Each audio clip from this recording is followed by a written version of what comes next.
Now, page 4, the other legal gumshoe set to drop for lawless James Comey.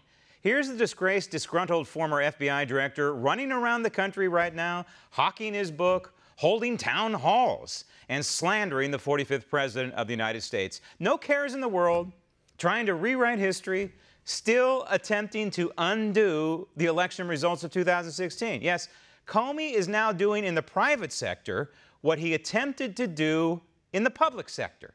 He's a partisan hack. However, there's a guy named William Barr who's going to be breathing down the neck of Comey very soon, if he isn't already. The Attorney General is conducting a little investigation. Barr is quietly putting the pieces together of how the FBI and the DOJ and Team Obama abused their authority in order to attempt to affect the outcome of the 2016 presidential election. And at the center of this probe is Mr. Comey, starting with how the former FBI director single-handedly exonerated Hillary Clinton, who had clearly violated the Espionage Act. But there's also the abuse of the FISA court process, you know, spying on candidate Trump, and using partisan informants and their information that Team Comey knew was anti-Trump. And, of course, allowing members of the FBI to weaponize their positions of power in order to harm candidate Trump and President Trump. Yes, the days are numbered for James Comey, and when that other gumshoe drops, lawlessness, appropriately, will be corralled by the long arm of the law. And so partisan members of Congress, the Democrats, see this coming. And they are circling the political wagons around these corrupt members of the FBI, like the congressman from New York, Hakeem Jeffries. You weren't concerned with the reputational interests of Peter Strzok and Lisa Page? Stop tape. Why should we be concerned about the reputation of Peter Strzok, disgraced, and Lisa Page, disgraced? They tried to stop, as active members of the FBI under the Department of Justice, under the Obama administration, they attempted to stop Donald Trump from winning the 2016 election. We know this to be true through their text messages. They tried to harm the incoming president during the transition process. This would be President-elect Donald Trump. And then they tried to take down, destroy, harm, what have you, the President of the United States, the 45th President, Donald Trump, once he was sworn in.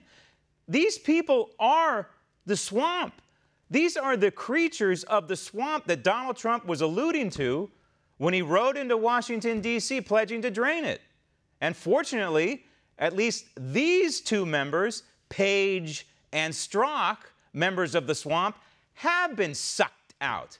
It took a long time, and it was very painful on behalf of constitutional Americans, but those people deserve no respect.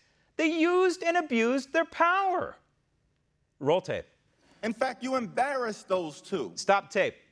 No, those two, Strzok and Page, embarrassed themselves.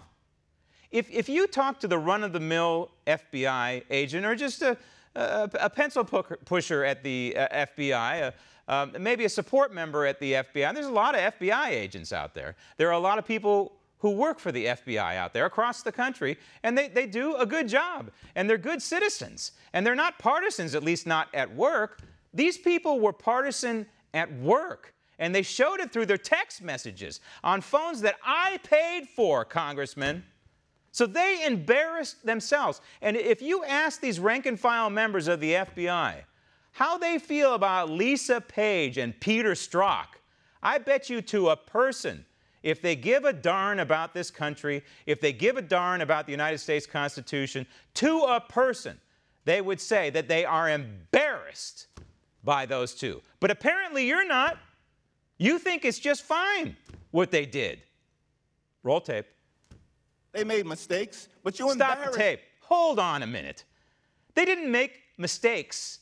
This is a willful abuse of their office. This is a willful abuse of power.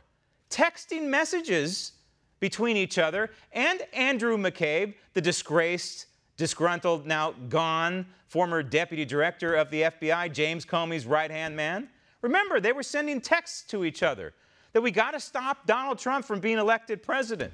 And we have to have an insurance policy. What was, Congressman, what was that insurance policy that Lisa Page and Peter Strzok and Andy McCabe were all referring to?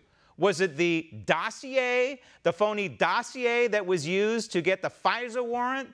Want to see more videos like this? Click on the link below and subscribe to One America News on YouTube, and call your cable provider and kindly demand that One America News is added to your lineup. Call and subscribe today.